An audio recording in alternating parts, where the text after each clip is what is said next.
కేంద్రంలో ఉన్న బీజేపీ పెద్దల సూచనల మేరకే వైసీపీ నేత విజయసాయిరెడ్డి రాజ్యసభకు రాజీనామా చేశారని సిపిఐ రాష్ట్ర కార్యదర్శి రామకృష్ణ ఆరోపించారు.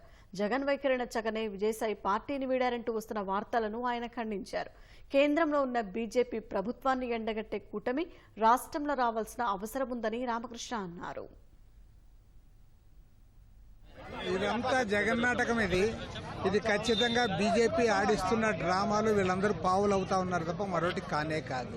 వాళ్ళందరూ ఆడిస్తూ ఉన్నారు, వీళ్ళందరూ ఆడుతూ ఉన్నారు. ఇక్కడ విజయసాయిరెడ్డిని కూడా వాళ్ళు రాజీనామా చేయమన్నారు కాబట్టి రాజీనామా చేశాడు. ఆ సీట్ రేపు బీజేపీ కూటమికి పోతుంది. ఖచ్చితంగా రాష్ట్ర రాజకీయాల్లో ఒక కేంద్రంలో అధికారంలో ఉన్న ఎన్డీఏ ప్రభుత్వాన్ని, నరేంద్ర మోడీ ప్రభుత్వాన్ని నిలదీసే కూటమి ముందుకు రావాల్సిన అవసరం ఉంది.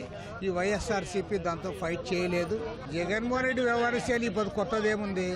వాళ్ళు ఎప్పటి నుంచి ఆ పార్టీ పెట్టినప్పటి నుంచి అతను అట్లే ఉన్నాడు.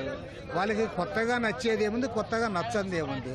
కాబట్టి జగన్మోహన్ రెడ్డి మారింది ఏం లేదు, వీళ్ళు మారుతా అన్నారు అంతే.